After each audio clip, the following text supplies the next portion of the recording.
It has something for everybody. It's an expression of our human nature. It's an expression of who we are. It captures the contemplative aspect of us. It captures the embodied physical aspect. It captures the social aspect. All of these things can be cultivated and brought out in a beautiful and very simple way by deciding to go on a walk together. Yeah. Hi, I'm John Cutterback. And I'm Sofia Cutterback. If you're wondering whether you can really be friends with your spouse And raise children into responsible adults with whom you have a relationship. and do what it takes to make a homestead, reconnecting with your body and the land wherever you live, If you just want to think more about how to make a truly happy home in our trying times, then the Intentional Household, a LifeCraft podcast, is for you. Join us.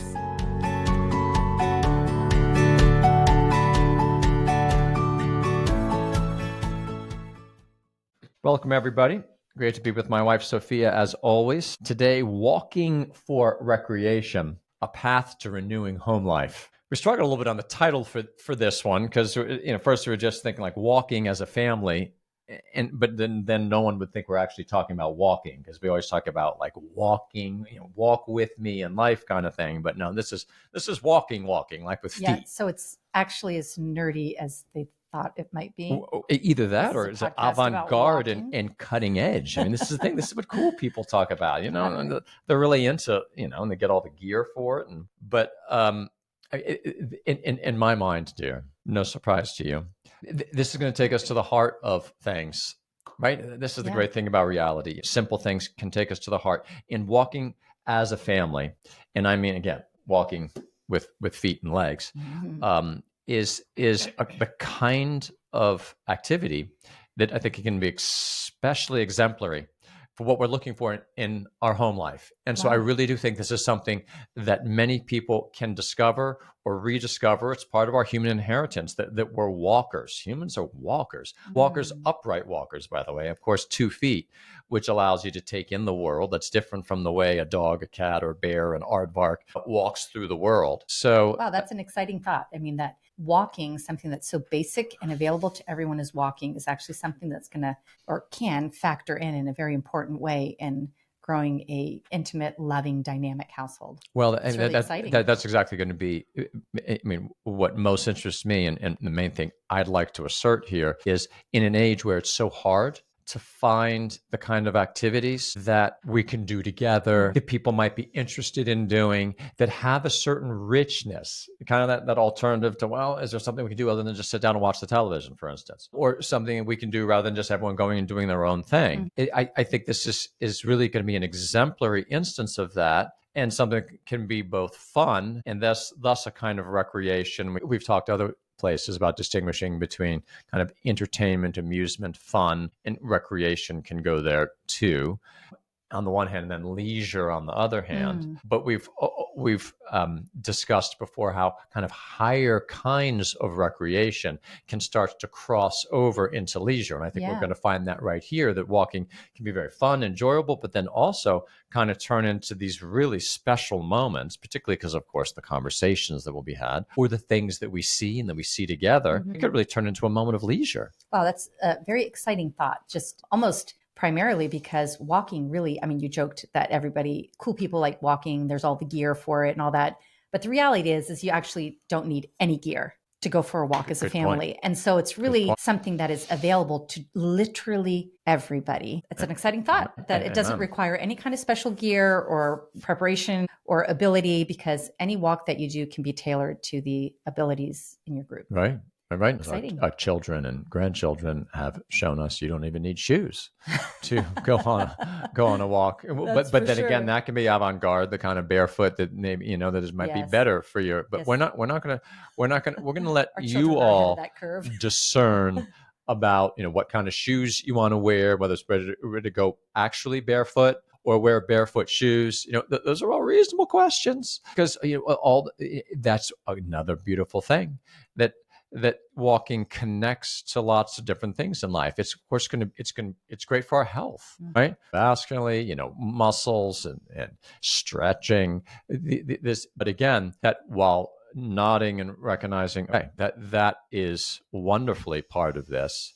we'd like to talk about it here from the viewpoint of kind of a rich activity to do together. And I mean, I have something I'd like to share, dear, that that I think helps highlight why this is an instance of the kind of activity or special kind of activity that we're looking for. Context. I always love to use the term context. I love the line from Wendell Berry, all living things. Think plants in the garden, think a fruit tree in the orchard, think a pet, a wild animal, human persons. All living things need a conducive context to flourish. So we think about what are good contexts for life, and in our household, especially kind of what are good contexts for flourishing, shared family life. And you can talk about contexts in many different ways. Like, I mean, even just like a place can be a kind of context, like the living room, around the hearth. Or you could choose a kind of activity and say that's a kind of context. Well, we're going to do storytelling.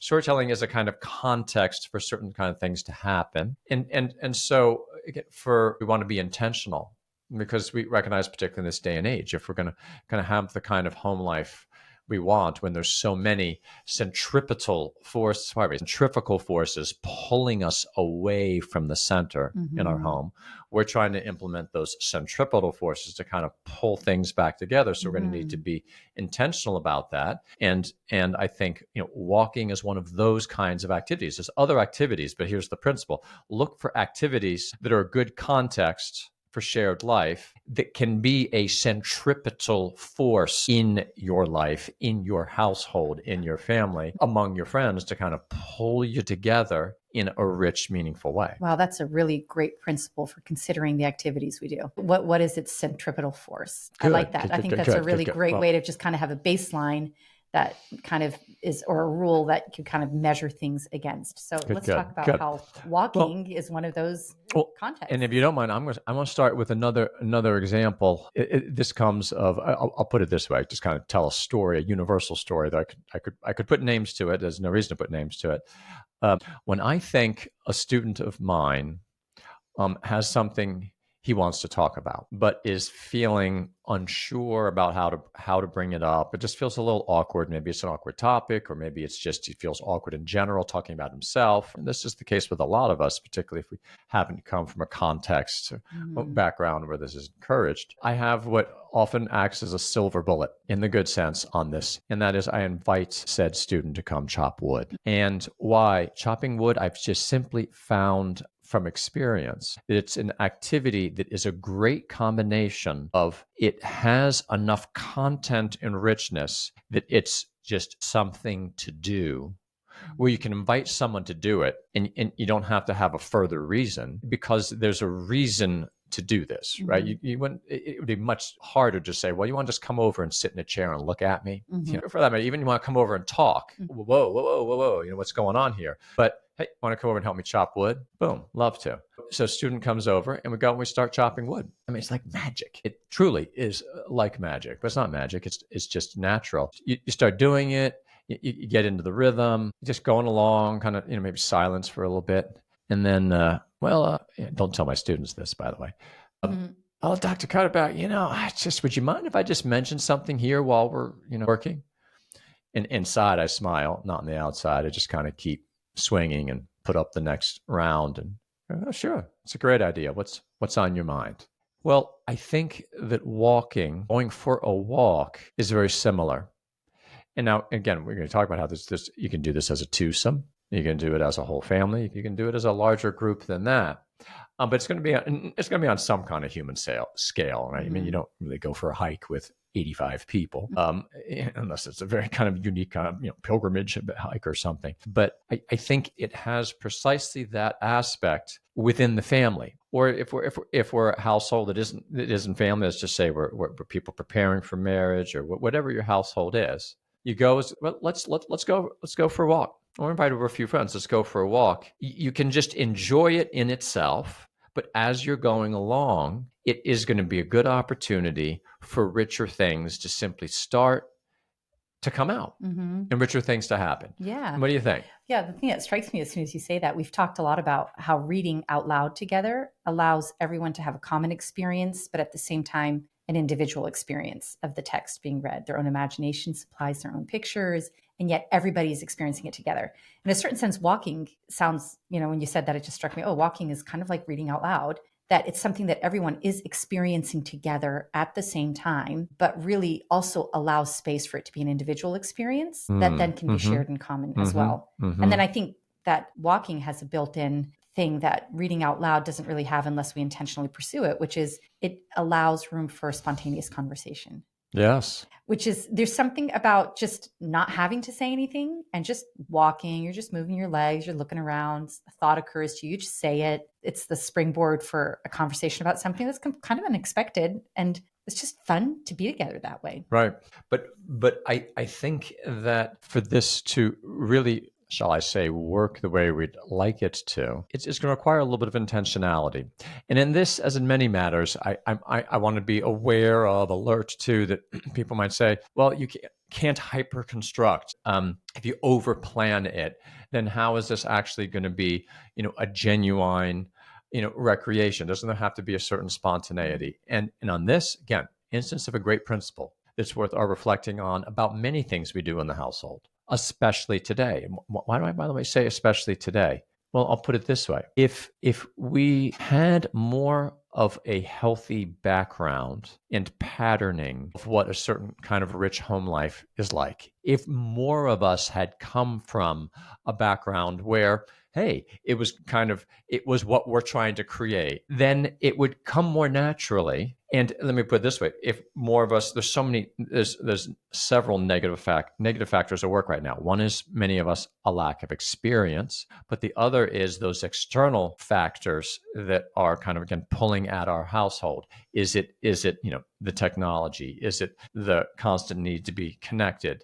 The expectation that we're always going to be going to this or that. These things that just make it hard to have a certain center and energy in our home. We have to be now intentionally working against that. In another age, there always would have been challenges, but to have a certain focus in the home is going to take an intentionality. And one way I like to put this is, maybe by our being very intentional, it will bring about a situation where, for our children, one day, they won't have to be intentional in that same way. They'll have to always be intentional, but it will come more naturally for them, because it more will have been patterned, and it feels more like, yes, this is what we do in a home. But for many of us, it's just responding to reality as it is, to recognize we're going to have to kind of construct something here. Part of the art, I think, is trying to do it with finesse. And it's just like we've talked about this in so many different other areas. Putting on a dance, you and I really prepare it, but we want it to feel as though it's happening naturally, right? Good hosts, you put a lot of work into getting ready to welcome your guests, but you want them to feel it as natural. Same thing here, particularly right now, you and I say, as spouses, as parents in our household, we might put a bit of thought, intentionality into, when are we going to have a walk? How are we going to do this? Whom are we going to invite? What's our attitude going to be? What dispositions will we have? What will we say? What will we not say? For the sake of making it be a natural, enjoyable situation. And indeed, I'd say one where spontaneity can happen, a little bit of planned spontaneity. Yeah, I wonder if a good way of describing that is intentional, but not self-conscious. I wonder, I just think, you understand why it's an important thing to do. Because it's important, you make space to do it, you actually make it happen. But then, and you always remain aware of that. But when you're doing it, in the doing of it, the goal isn't, now we are walking. It's more, just like the good host prepares the evening or sets the table and chooses who sits next to whom. But once it's set up and the guests are there, then it's about being with the guests. So kind of the same way that you want to be intentional in choosing it, but not self-conscious in doing it. So there may be things that you have to keep in mind as you're doing it, maybe certain house rules that you make among your children, like, nope, we're not going to, no fighting allowed when we're out in the trees. So wonderful here, we're just not going to quibble about that, or something like that, who knows. But in any case, I think that for us as the intentional architects, so to speak, it's important for us to not be self-conscious in the doing of it. I think that's a great way of putting it.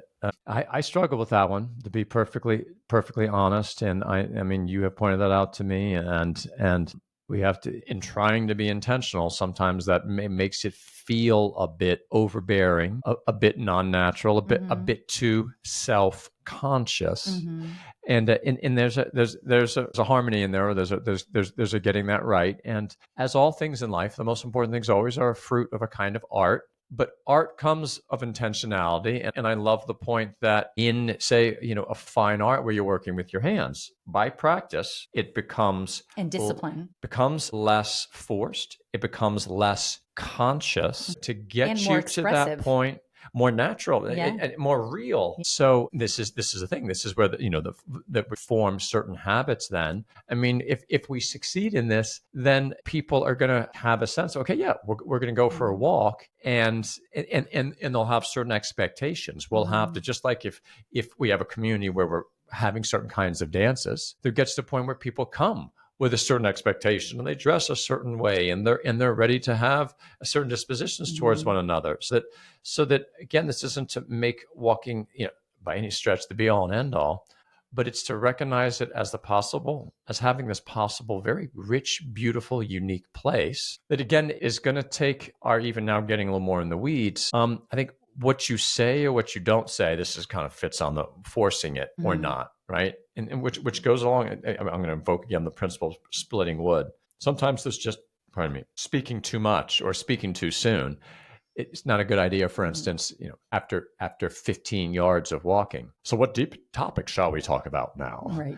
Is not, does anyone have anything they want to share? Kind of like, well, I just kind of saw a bird fly by. Yeah. So maybe this is a good time to just, while you're talking about this, it's just making me think of certain practicalities that make it hard, especially if you're walking with your family, which usually implies different age groups. There's some challenges involved in thinking about, you saying that sometimes you're not so good at being natural about the type of things that we plan intentionally. And I think especially with walking, it can be very, very challenging for the person who has intentionally orchestrated the environment in order to be a way for the family to be together. When you're on this walk and this is your intention, and then you have a child who's whining, crying, complaining, doesn't want to be there, that can make you really kind of lose it and just be like, we're walking so that we can be together as a family. right. Or why aren't you having a good time? Teenager who, is just not buying it, or whatever. It just seems like there's a lot of, there's a range there. And it can even be a range that changes from day to day. You can have a person who, for whatever reason, that day is just really not in the mood for a walk. And that can be challenging for the people who are orchestrating the walk, because you're trying to do something good and lovely, and yet it's an invitation. And especially as the children are older or your family members are older, they have to respond to that invitation by saying yes. And so I wonder if part of the challenge, and when we're being intentional about it, is to realize that there's something inside of us that needs to be fostered and cultivated in order to really make it be something fruitful for the family, which is a kind of a patient ability to receive everybody where they are. I think will ultimately, after a while, begin to pay off, where people begin to feel that the family walk is a place where there's a place prepared for them. And I think, and I would just say, I think sometimes it can take a while for people to get on board. Like, some people just love to go outside and walk. And of course, I mean, you might get a tiny smirk on your face as we say this, but I'm not a great lover of cardiovascular activity. Really? Oh my gosh. So how often, this is, John, this is You've been fooling me this whole time. I don't think you've been fooled. You love to walk. That's your kind of like, wow, let's get out and stretch our legs. I'm so not like that. Now, there are a couple of reasons for that. One, I grew up with terrible seasonal allergies. So the outdoors was always kind of an enemy for me. And I kind of developed this unconscious attitude of just wanting to be behind closed doors. If a person is very uncomfortable in the outdoors for whatever reasons, allergies, et cetera, they might not find walking very appealing. The other thing for me as a busy mom, you're just pouring yourself out and you're being completely worn out by the labor involved in taking care of the family. And then here's a Sunday afternoon for our rest. Let's go for a walk. Can I just read a book instead? So there's a variety of reasons. And I think if we're orchestrating the walk, it's just, I think, a really beautiful thing to kind of, before you embark or even maybe invite people to go on the walk with you, think about the people you're inviting. What are their potential responses? This doesn't mean that you're not going to invite them just because they have a phobia of the outdoors and are always tired. Because in fact, it might be a better thing for them to get outside and see that, in fact, it's not dangerous for them. And you will feel better when you start moving around. But it's a way of just saying, I see this might be a little challenging for you, and that's okay, but I'm inviting you to come along. And I don't know, I just think that must go a very long way to establish a kind of culture around the walk that is, it's about all the individuals invited to do this. It's not about the Yeah, walking. no, that's a great point. It's about the people being invited to go on this walk together. Yeah, that's a very good point. And I think that points up, not to say something a little scary, but this is harder than it may seem. And again, not to being intentional shouldn't turn everything into a chore. But ideally, it turns it into an opportunity to discover the gift that is here. But it does take having patience and humility and a light touch. But you're absolutely right that we could have, I'm about to say, I think it's very important, especially in a family, that a father be willing to take the lead here. If it so happens that in a family, if the father is like I am and kind of is blessed with good health and a desire to be out there anyway, pretty much any place in the great outdoors that I would move my feet, I'm going to be kind of happy to be doing it. Then said father has to be very careful, trust me, not to make the mistake of being kind of like, what's wrong with these other people? Like, aren't you having a good time? What do you mean you don't want to go for a walk? Like, what could be humanly wrong with a person who doesn't want to? But obviously, this is not helpful. Truly, or also to get everybody to be willing to go for a walk by saying, "Oh, I'm so disappointed you don't want to go for a walk." Have you ever heard anyone say that? Never. But so, right, exactly. So it really is a call to look at persons. And I do want to recommend maybe having a certain practice of, is it after brunch on Sunday? But there's a danger. My father made us go on a walk after brunch every Sunday, and it was horrible. I mean, you could see, if we don't do this right, that could in fact be the result. I mean, talk about having the exact opposite effect of what you wanted, and the thing kind of imploding. Yeah. So it's something to think and deliberate about. We ought to be praying, Lord, help us in our being intentional and careful in our, as it were, directing and ordering and stewarding and arranging of life in the home. Give us a sense of humor, give us an ability to see persons. And frankly, you know what, I have to say, as a walker, I have a willingness to make a sacrifice and have this walk not be even close to what you might have wanted this walk to be. But hey, what's the point? What's the purpose? And that kind of brings us back to here. This, if someone needs to walk to get exercise, this might not be it. Now, maybe you can have a situation where you have those few people, your friends, there's a couple of people in the household, but not the other ones that you genuinely go out on. And that's the thing. There's going to be different kinds of walk. Right. That's exactly what I want to say. And we're not ruling that out. That's part of this. Here we're more, first of all, thinking, I think, I want to suggest a P3. Or I could call it P cubed. How about P3? Postprandial perambulation. All right. Post, of course, means after. Prandial is an adjective from the Latin word for meal. Perambulation is just a fancy Latinate way of saying walk. But these are English words. So I had a teacher years ago who referred to the postprandial perambulation, which is just saying an after meal walk. But it's kind of fun. Okay, everyone ready for our P3, our postprandial perambulation, which, there is something nice about kind of getting you've been sitting around. So is there kind of a P3 that we do as generally, say, a rule as a family? Is it on a whatever Wednesday evening? Is it a Friday evening? Is it a Saturday morning? Is it for us, it really particularly tends to be a Saturday after brunch. Sunday after part of brunch. Is it after that we've cleaned up from brunch, but we don't go immediately, give everyone a little bit of time for rest, whatever it is, whatever fits. But I think but then again, being careful about how do we arrange it. I don't think we're going to demand that everybody come. I think that it depends. It might be a matter of if a child's a certain age, too young, maybe kind of has to come because you can't leave him or her alone. That's going to be part of figuring it out. By the way, sometimes it is having some equipment with the little children. Yeah. Remember, like get that good backpack or the try. What do they call the good ones that we like? We call a trike of pushing children in. Is it the double? Our view.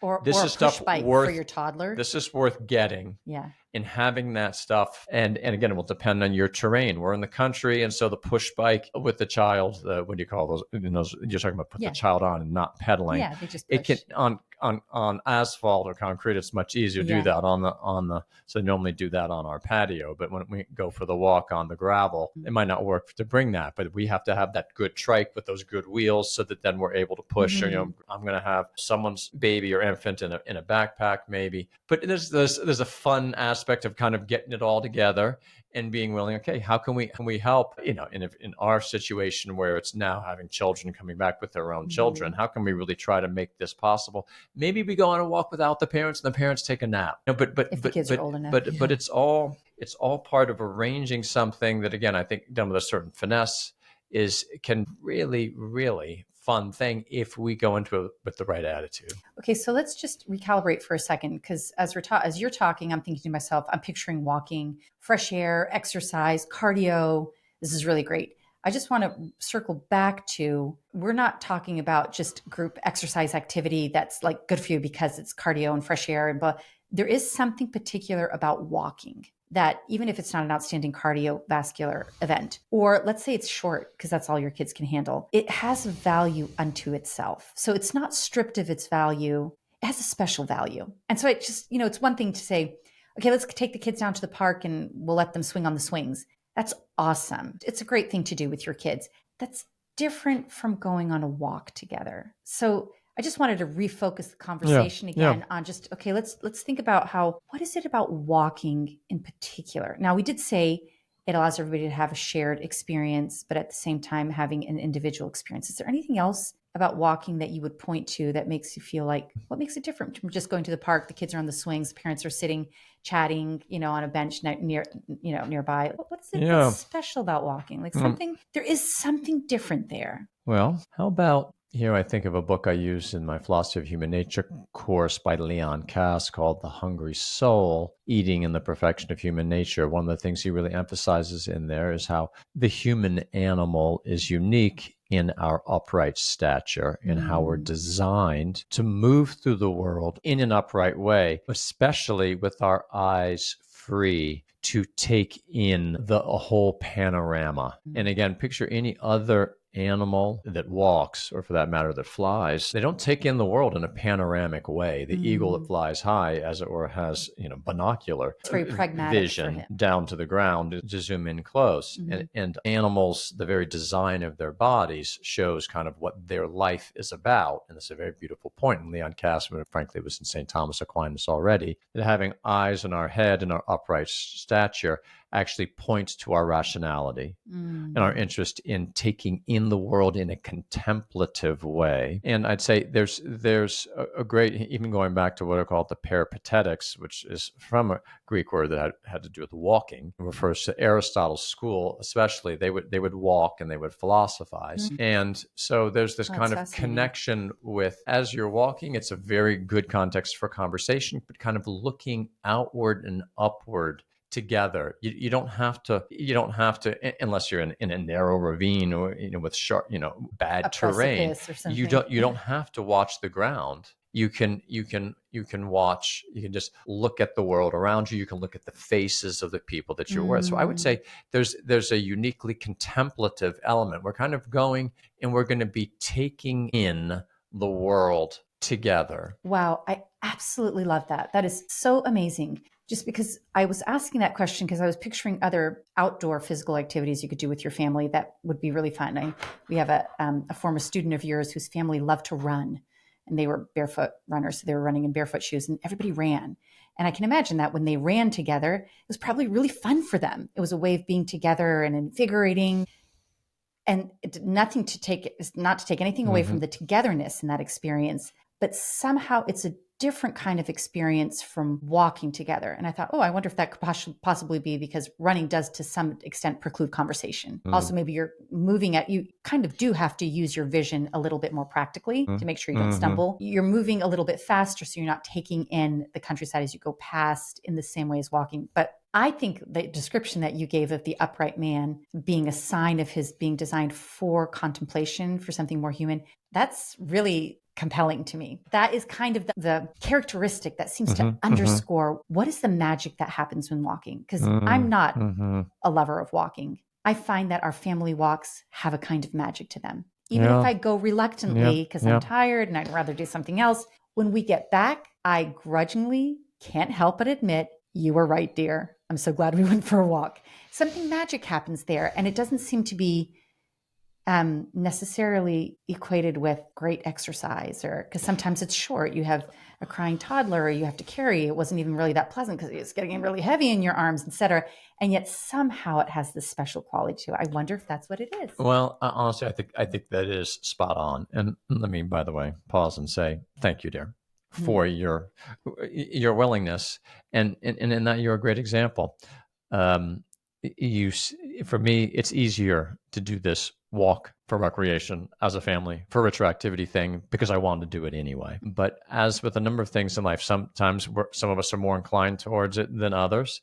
But sometimes we realize it's worth training our tastes or going ahead and working on something for the sake of other people. And you, once again, there are a great example. And it has been beautiful. And I would just point out, there's lots of different. There can be short walks, there can be long walks, there can be country walks, there can be town walks, there can be city walks. We live in the country. When we travel, when we have at times been in a situation where we're able to stay a little place because maybe we're on sabbatical and we stayed in a city. I mean, for us, it was like, whoop, okay, now here we are. Let's walk, let's go to that church. Let's go to that building. Let's go to this square. There's the proverbial kind of circuit walk. Almost always is very pleasing to be able to kind of go this way, come back that way. So to appreciate architecture, to appreciate the whole realm of artifacts, man-made things, or many of the walks we're looking for are to get us away from the artifacts, to kind of get out to the country, to get and just see God's art. And we're going through the trees, we're coming to that overlook. I mean, those here walking can shade here into hiking, although hiking is a little bit different, a little bit normally is a little bit more intense. I mean, it still, I think, can have all these features that we're talking about walking. It may be just the thing that we call hiking is going to be a little bit more limited in who can do it, but that's okay. There should be those kind of walks that bring together maybe only the more able-bodied, and that's fine. And because there's a place for that. We're not going to just know you can never do that because we can't all go. No, sometimes there is going to be that longer walk, that more difficult or arduous one, that hike that certain people aren't going to be able to come on. Yeah, so I'm gathering from what you're saying, given that walking is an opportunity for us to kind of exercise or live that which is most human, that it can be done in any circumstances or any length or any difficulty, depending on what your circumstances are. In other words, I mean, it's really beautiful. Like we started out saying, walking is great because you don't really need any gear. You don't need to do anything special. And again, in the same way, you don't need to live in the country to have a good walk. You don't have to live in Florence to have gorgeous architectural things to look at. There's no requirement. You don't have to have a family whose ages are such that they can handle a long hike. What about going on a hike with the elderly, or not hike, a walk with the elderly? Maybe, of necessity, that becomes a very short walk. Maybe you just live in town and you're just walking up and down the neighborhood street. I frankly love walking in a neighborhood. I love seeing how other people are living. Of course, it's really fun when you run into people that you can greet, which nowadays, sadly, seems to be less and less. I love walking past domestic architecture and people living in their homes. If you're doing it in the evening, seeing the warm lights in the house. That's really, it's amazing that in a certain sense, no one is really excluded from the possibility of the richness of walking, regardless of what your family size is, what the distribution of ages is, whether you go with your family, whether you go with just your spouse, whether you include grandparents. Yep. And honestly, if you have a handicapped child who needs to be in a wheelchair, he's having the same experience, or she, when you take him for a walk. Maybe they're not actually technically ambulatory, but it's a way that even someone who can't walk, or you have someone who's elderly who has to be in a wheelchair, to take them for a very short family walk gives them the opportunity to have that human experience, even if they don't have the use of their legs. Yeah. No, great point. I mean, in short, couldn't we say walking together is something fundamentally available to everybody? It has something for everybody. It's an expression of our human nature. It's an expression of who we are. It captures the contemplative aspect of us. It captures the embodied physical aspect. It captures the social aspect. All of these things can be cultivated and brought out in a beautiful and very simple way by deciding to go on a walk together. I love it.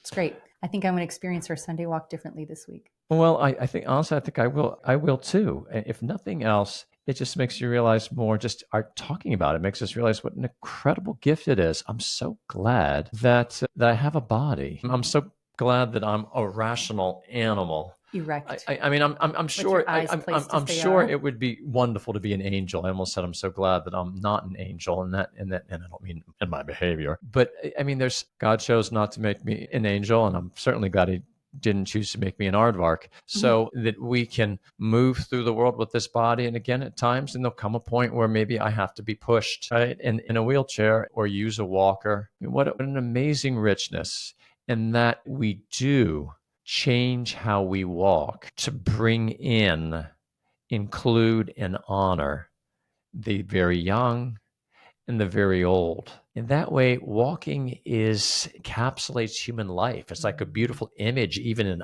icon of what our life is, that it changes in its stages. And, at the beginning, you're not very good at it. You come to the height of it. And at the end, you need help. Again, just like you did at the beginning. Walking in that way is an analogy for life and something that's a great gift we can appreciate much more. When we started out this conversation, you were concerned about the title, that lest people think we're talking about, kind of an analogous meaning of the word walking not together. Not actual walking.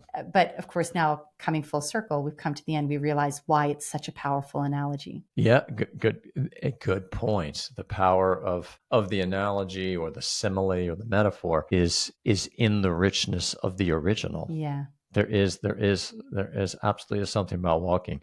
Well, you refer to that. I'm going to say you had wondered aloud. If we record a discussion about walking, do you think anyone's interested in that? Well, I stand corrected. We don't know. Well, we don't know exactly whether other people are interested or not. But boy, but we're sure interested, and we hope maybe this has had some interest for others and connects to some of the other rich things that we love thinking about with one another and with all you who join us. So. Thanks for joining us.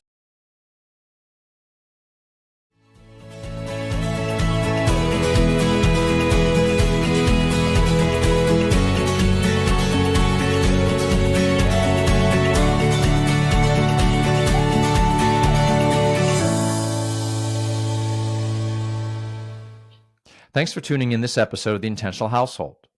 If you've enjoyed this, please like, subscribe, and leave a rating or review. If you have any topic requests, please send them to lifecraftgroup@gmail.com. For our Wednesday reflections, free courses, reading groups, and live events, please visit life-craft.org.